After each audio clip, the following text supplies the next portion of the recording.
Hello students and welcome back to the channel. आज के class में हम कंटिन्यू करेंगे अपना टॉपिक प्रिंसिपल्स ऑफ मार्केटिंग के अंदर मार्केट सेगमेंटेशन।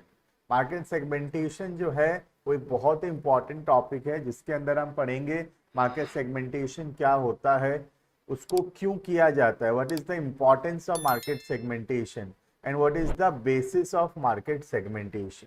तो आज का क्लास हम लोग शुरू करते हैं। उससे पहले मैं बता दूं एक चीज कि ये जो चैनल है ये बीकॉम का कंप्लीट सिलेबस अपलोड करता है। तो कोई भी सब्जेक्ट का कोई भी वीडियो तुमको देखना है, कोई भी टॉपिक से रिलेटेड, चैनल के प्लेलिस्ट में चले जाओ, तुमको हर एक सब्जेक्ट का वीडियो मिलेगा जो कि ऑल ओवर इंडिया हर एक यूनिवर्सिटीज के लिए वैलिड होगा। तो स्टार्ट करते हैं video. Topic is market segmentation.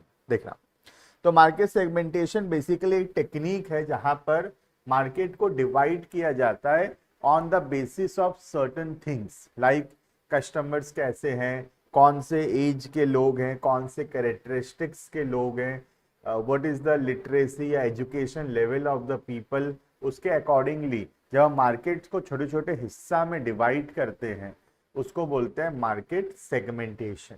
Market segmentation करने का पर्पस ये है कि हम लोग पूरा का पूरा मार्केट को टारगेट ना करके मार्केट को छोटे छोटे हिस्सा में डिवाइड करके जो हिस्सा हमारे लिए रेलिवेंट है, जो कस्टमर्स हमारे हैं उनको हम टारगेट करते हैं, उसी के लिए उसको बोला जाता है मार्केट सेगमेंटेशन। सेगमेंटेशन का मतलब होता है छोटे छोटे हिस्सा में उसको डिवाइड करना, छोटे छोटे पार्ट्स में उसको डिवाइड करना। पर्पस सिर्फ इतना सा है कि होल मार्केट को टारगेट ना करके हम उस पर्टिकुलर सेक्टर को या उस पर्टिकुलर पार्ट को टारगेट करें, जिससे हो सकता है कि हमारा जो कस्टमर कन्वर्जन है वो थोड़ा सा हाई रहे। क्योंकि देखो, अगर हम लोग हवा में तीर मारेंगे, सिंपल सा कॉन्सेप्ट है, अगर हम हवा में तीर मारते हैं बिना निशाना लगाए तो होगा कि कुछ जो हमारे एरोज होंगे वो टारगेट को हिट करेंगे, लेकिन बहुत सारे ऐसे भी एरोज होंगे जो टारगेट को हिट नहीं करेंगे। लेकिन अगर हम लोग एम करके मारते हैं, निशाना करके मारते हैं एक पर्टिकुलर चीज को, तो हाई चांसेस है कि वो चीज को जो है वो हिट होगा और बहुत कम एरोज होगा जो उस टारगेट को मिस करेगा। यही बेसिक कॉन्सेप्ट है मार्केट सेगमेंटेशन का, कि मार्केट को डिवाइड किया जाए और अपने टारगेट मार्केट को एम किया जाए, जिससे कस्टमर कन्वर्जन जो है वो थोड़ा सा हाई रहेगा। ठीक है, चलो स्टार्ट करते हैं। Market segmentation is a technique you can use to divide your customer base into subgroups based on shared characteristics such as age, income, habits, and location. The main aim of market segmentation is to tailor marketing efforts for your ideal customer profile. तो market segmentation का purpose यही है कि अपने target market को identify करके उन customer को अपना प्रोडक्ट जो है मार्केट करना और सेल करना। That is the customer most likely to buy the product or services. जैसे ये होता है, जैसे आज के दिन में जो यूट्यूब में हम एड्स देखते हैं या कोई सोशल मीडिया प्लेटफॉर्म में एड्स देखते हैं, वो एक प्रकार का टारगेट मार्केटिंग ही है या टारगेट सेगमेंटेशन ही है। पहले क्या होता था, टीवी में ऐड आता था, तो क्या हो रहा है, हमको वो प्रोडक्ट रेलेवेंट हो या ना हो, हमको टीवी में वो ऐड दिखाता था और हमको देखना पड़ेगा। लाइक अ वीमेन, एक वीमेन को सेविंग क्रीम का ऐड दिखा रहा है, तो it is of no use to the women, but वो देख रही है फिर भी, क्योंकि टीवी में दिखा रहा है, सीरियल के बीच में आ रहा है तो देखना पड़ रहा है। बट वही चीज अगर हम लोग यूट्यूब में देखें तो विमेन जो सर्च कर रही है अपने हिस्ट्री में, ब्राउजर्स में जो सर्च हिस्ट्री है उसका, उसके बेसिस पे यूट्यूब जो है उसको ऐड दिखाता है। तो ज्यादा चांसेस है कि जो एड्स होंगे उस कस्टमर की काम का ऐड होगा वो, rather देन ऐसे ही कोई भी ऐड उसको दिखाना। तो यही पर्पस है यहाँ पर मार्केट सेगमेंटेशन का। For example, a customer at an organic food shop is likely to have some or all of this characteristics. अगर कोई कस्टमर ऑर्गेनिक फूड में है ऑर्गेनिक फूड अगर वो डिमांड कर रहा है तो क्या क्या चांसेस है? जेंडर चलो मेल या फीमेल कुछ भी हो सकता है। उम्र ज़्यादा नहीं होगा उसका, 25 से 44 तक होने का चांसेस है। इनकम भी थोड़ा ज़्यादा होगा उसका, क्योंकि ऑर्गेनिक फूड है, ऑर्गेनिक मतलब थोड़ा सा ऑर्गेनिक के नाम पे महंगा होगा वो, तो थोड़े जो रिच कस्टमर्स होंगे वही डिमांड करेंगे। लाइफ स्टेज होम ओन्ड या नो चिल्ड्रन का स्टेज हो सकता है उनका ज़्यादातर, और हेल्दी लाइफस्टाइल मेंटेन या स्पोर्ट्स पर्सन हो सकते हैं वो लोग। तो बोल रहा है कि ऑर्गेनिक फूड जो लोग बेच रहे हैं वो ये सब बेसिस में ध्यान रखते हुए अगर अपने कस्टमर आइडेंटिफाई करेंगे और मार्केटिंग करेंगे तो वो ज़्यादा आसान होगा कस्टमर कन्वर्जन करना। ठीक है। Rather than wasting your budget and campaign that target a broad section of the market, use messaging that resonate with the market segmentation made up customers with those attributes. तो बोला पूरा market को target ना करके उन customers को target करना जो कि ये सब चीज कैरेक्टरिस्टिक्स है उनका। You should also consider which channels are likely to drive the highest engagement. Clear है? Why is market segmentation strategy important? क्यों important है market segmentation करना? ठीक है। According to Brain and Company, business that tailor strategies to customer segmentation generate yearly growth of 15% versus 5% of business that don't in. मतलब जो लोग market segmentation करेंगे उनका ग्रोथ 15% तक होगा एज कंपेयर टू उनका 5% होगा जो लोग नहीं करेंगे। ठीक है। In short market segmentation can drive significant growth.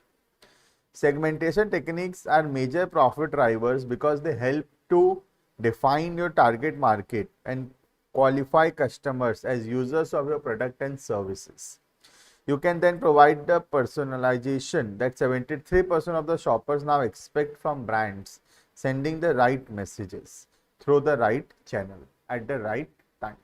तो अगर हम मार्केट सेगमेंटेशन करेंगे तो हम अपने सही कस्टमर को सही मैसेज सही चैनल के थ्रू सही टाइम में पहुंचा पाएंगे।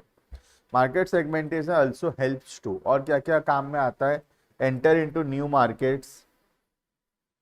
Second, build products that solve customer pain points, जो उनका प्रॉब्लम है उस प्रॉब्लम को सॉल्व जल्दी करेगा हमारा product. Streamline sales process, sales का जो प्रोसेस है वो बेहतर हो पाएगा। स्ट्रीमलाइन करना मतलब अच्छे से कोऑर्डिनेट करके चलना। Drive more revenue from email marketing, drive more revenue from social media marketing and increase in e commerce customer retention. तो हमारा मार्केटिंग जो खर्चा हम करेंगे उससे ज़्यादा बेनिफिट मिलेगा हमको, और हमारा जो कस्टमर रिटेंशन है वो हाई रहेगा। कस्टमर रिटेंशन मतलब जो कस्टमर हमारे पास जुड़े रहते हैं, हमको छोड़कर नहीं जाते हैं, बार बार हम ही से प्रोडक्ट खरीदते हैं, उसको बोलते हैं कस्टमर रिटेंशन। ठीक है। Next, basis of market segmentation या टाइप्स ऑफ मार्केट सेगमेंटेशन। तो जो मार्केट सेगमेंटेशन हम करेंगे, मार्केट को डिवाइड करेंगे, कौन से बेसिस पे हम मार्केट को डिवाइड करते हैं। ठीक है। तो उसके अंदर पहला आता है demographic segmentation, the concept of who. Widely used by D2C e-commerce brands, demographic segmentation is one of the most simple yet effective kinds of segmentation.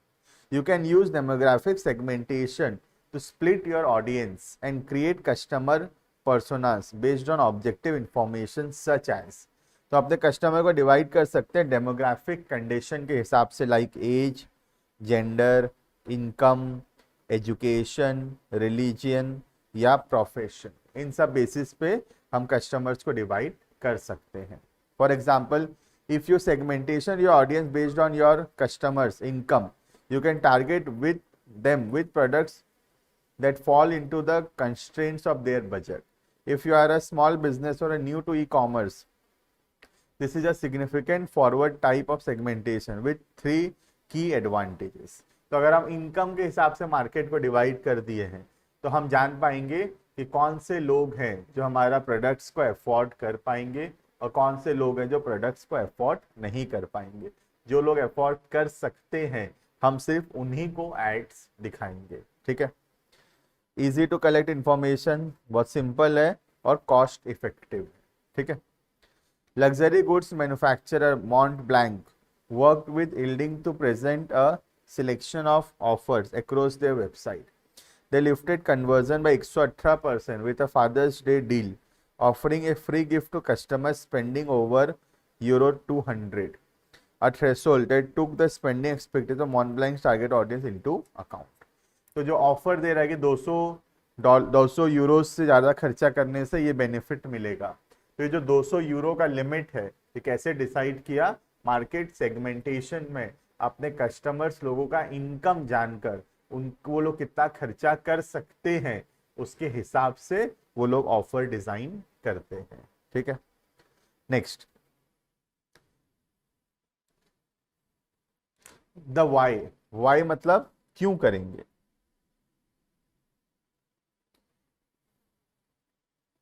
देखना, physiographic segmentation is the process of grouping people together based on similar personal values, political opinions, aspirants, and psychological characteristics like personality, hobby, social status, opinions, life goals, values, lifestyles.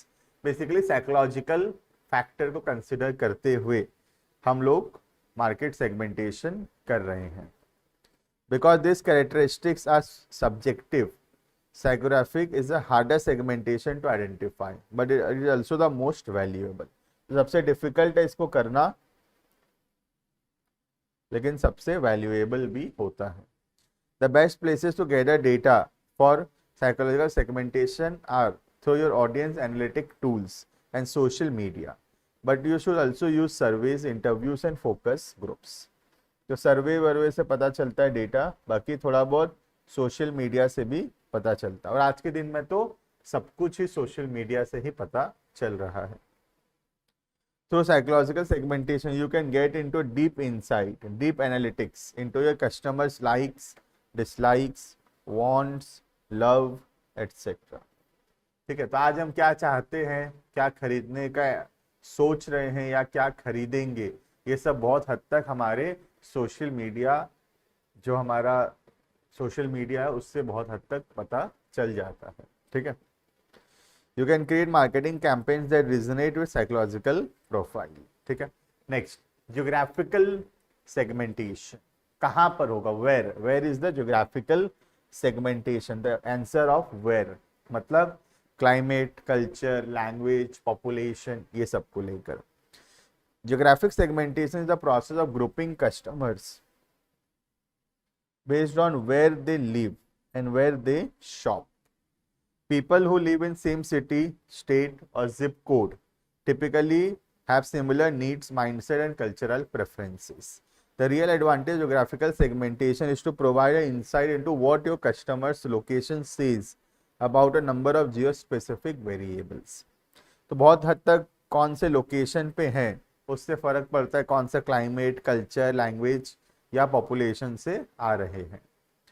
As with all market segmentation methods, you will need to analyze your data to understand how each factor influences your customer shopping behavior. For example, people living in colder climates, अगर ठंडी area है तो obvious सा बात है वहाँ पे ज़्यादातर विंटर में यूज होने वाले कपड़े या हीटिंग अप्लायंसेस का जो सेल है वो थोड़ा सा ज़्यादा रहेगा। ठीक है, next last one, behavioural segmentation, मतलब हमारे जो कस्टमर्स है कैसा बिहेव करते हैं। तो behavioural segmentation process of grouping customers based on the common behaviours. अब वो कॉमन बिहेवियर क्या क्या हो सकता है, जैसे कि spending habits, purchasing habits, browsing habits, interactions, loyalty, product feedback, ये सब के बेसिस पे हम अपने कस्टमर्स को कैसा बिहेव कर रहे हैं उसके हिसाब से डिवाइड करते हैं। Gathering this objective data through your website analytics and you can identify patterns in your customers behavior that help to predict they will interact with your brand in the future. तो आज customer कैसा behave करता है उससे बहुत हद तक पता चलता है कि वो आगे चल के कौन सा टाइप का प्रोडक्ट डिमांड कर सकता है। ठीक है, this is all about market segmentation. Market segmentation क्या होता है, उसका क्या इंपॉर्टेंस है और क्या बेसिस है मार्केट सेगमेंटेशन करने का। मैं होप करता हूँ वीडियो अच्छा लगा होगा, थोड़ा भी इंफॉर्मेटिव लगा, लाइक करना, शेयर करना, सब्सक्राइब करना चैनल को। और हर एक वीडियो के डिस्क्रिप्शन में इंस्टाग्राम आईडी और टेलीग्राम चैनल्स का लिंक है, व्हाट्सएप ग्रुप्स का लिंक है, उसको ज्वाइन करो, तुमको वहाँ पे टाइमली अपडेट्स मिलता रहेगा। मिलते हैं नेक्स्ट वीडियो में, अभी के लिए इतना। Thank you and bye bye.